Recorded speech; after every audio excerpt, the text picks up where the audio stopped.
What's going on, guys? Guildmaster Jake here with the St. Louis Guildhall. Today I'm bringing you another character unlock and upgrade video. We're going to be doing Spider Weaver. I haven't gotten around to the Tangled Web because I just haven't had the resources. I've been so focused on getting my horseman teams up and everything. So I thought that with Cosmic Crucible coming back today, it'd be a good time to unlock an upgrader. As you can see, I've got quite a bit of shards sitting there.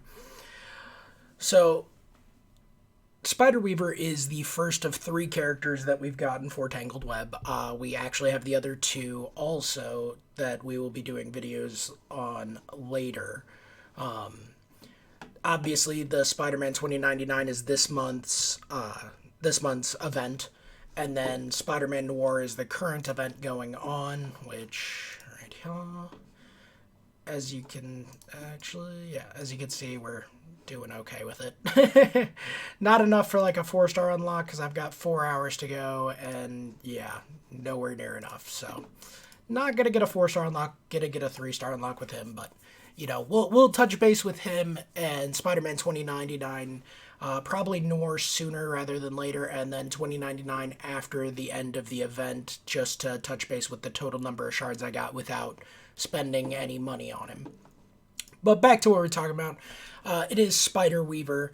Her and the Tangled Web are the new Cosmic Crucible team. They're supposed to be what's going to go toe to toe with Unlimited and be one of, if not the top Cosmic Crucible team. So different synergies I've seen. I've seen people using her on defense with the Web Warriors because they have such a bad match against the Bionic Avengers. Like in War, I do a 500k punch up with my Bionic Avengers and clear Spider-Verse team or Web Warrior team without losing anybody. So a lot of people are interchanging them in War defense to help with that. I have heard that it does help. The only one I've come across, I was still able to do a slight, I believe it was a punch up. But let's go ahead and get into the meat and potatoes and just start unlocking while we're chatting. Another thing about Spider Weaver that they did confirm that she is going to be needed. We'll go ahead and put her at 75 because I don't think I have the Mystic Gear to take her much higher than that. She is going to be needed for the Apocalypse Saga, so that's one of the reasons if you are aiming for Apocalypse, you should be gearing her up.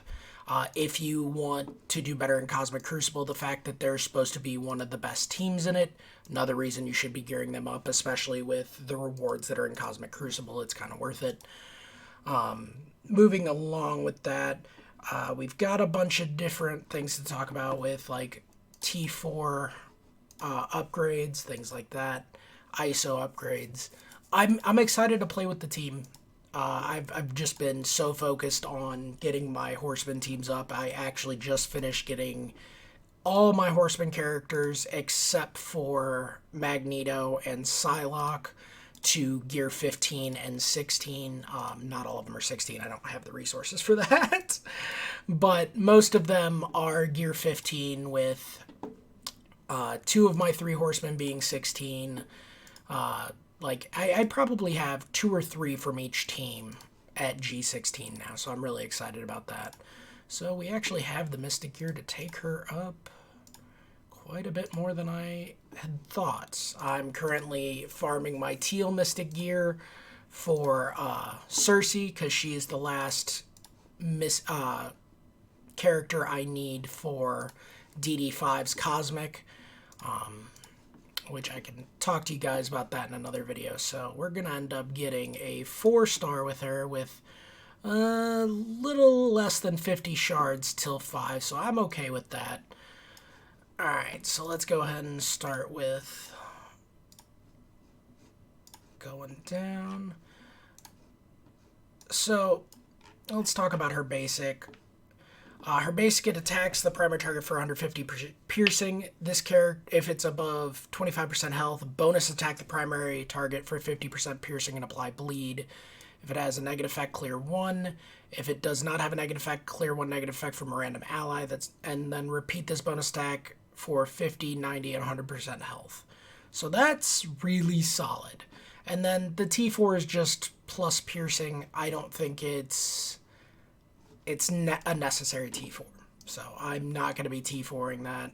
I doubt I'll be T4ing any of her abilities today because I just am short on T4s right now. Like, I have more than I thought, but probably not going to do any of them today. But her special is one of the ones that I believe is the most important in my opinion, because it just we'll get to that. So, gain 2 defense up, or defense up for 2 turns, and offense up for 2 turns. In Crucible, gain immunity for 2 turns. So that's already solid. Heal self and Tanglewood allies for 30% of this character's max health. Heal 2 other random allies for 10%. So since they're a team of 3, that 2 other is going to be whichever 2 you pair with them. All right. Attack primary target for 270, rebound chain to 3 adjacent allies for 220, so pretty decent damage. This attack can chain to stealth targets. Counterattacks break the chain like normal with these. But the stealth targets is super nice.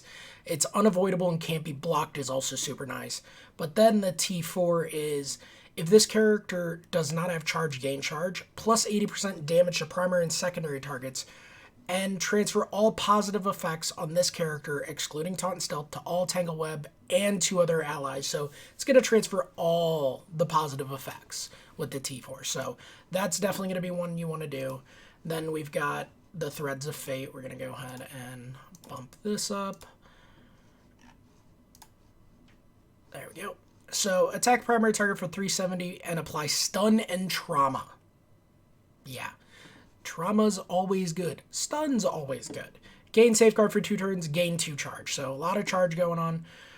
Plus, and then with the T4, plus 180% damage to primary target, gain 3 charge. If Crucible, gain 5 charge instead, which charges come into play with the full team, if I remember correctly, because we're only talking about her right now. And then this is where the charge is just dumb. So let's go ahead and do some upgrades here. So on spawn, apply stealth for 2 turns to all Tangled Web. So all your Tangled Web start in stealth. In Crucible, bury yourself in all Tangled Web for 30% of this character's max health. So already starting off with barrier. And in Crucible, barrier 2 random non-tangled allies for 30%. So in Crucible, barrier all characters for 30% and all your Tangled Web start in stealth.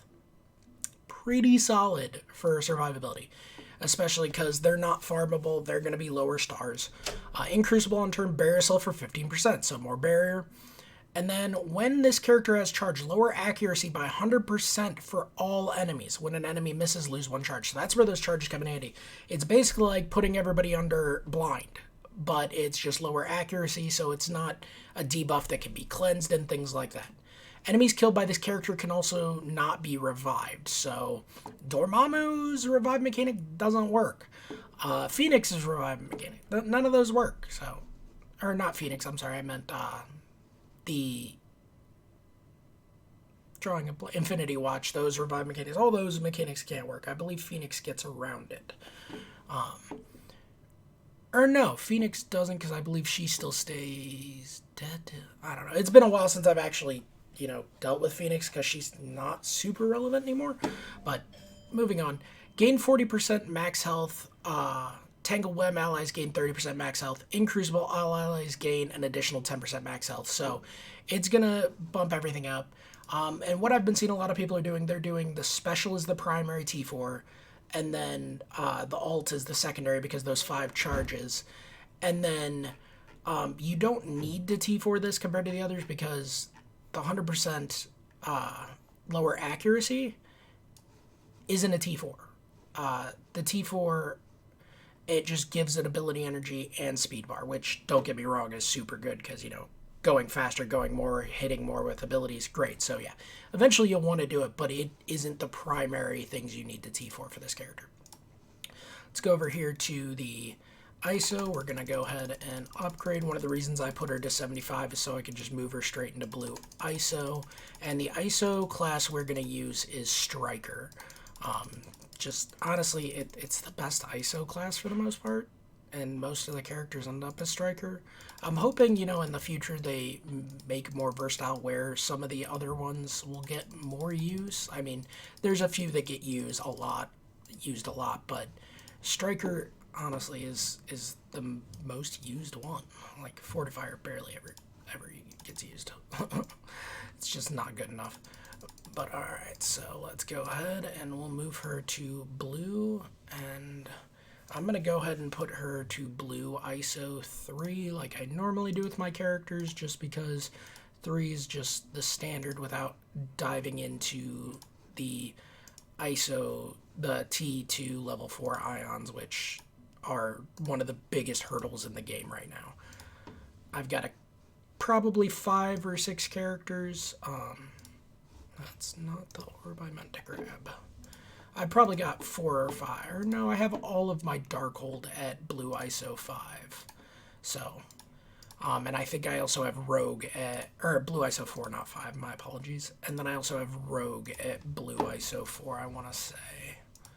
So that gave me enough for that. So let's go ahead and finish up this upgrade. But I'm excited to see what other people are doing with the character, because I've seen, like I said, a mixture of them with Web Warriors to help counter Bionic Avengers. If symbiotes see a little bit of resurgence, you might see like maybe symbiote Spider-Man with them, things like that. But as the team is just now fully becoming accessible to everybody, we're going to start seeing more mix and match teams with them and see what works best. But yeah, so those are the ISOs. I'll be putting out videos for Spider-Man 2099 at the end of the event, and Spider-Man Noir probably within the next week or so. I need to recover some of my gold because upgrading characters takes so much. But anyway, guys, that's going to be it for today's video. If you have any ideas on who else to pair them with, go ahead and leave a comment. And if you don't mind, give us a like, a follow, subscribe. That way we can keep bringing you guys more content. Till next time, thanks for hanging out with us at the Guildhall.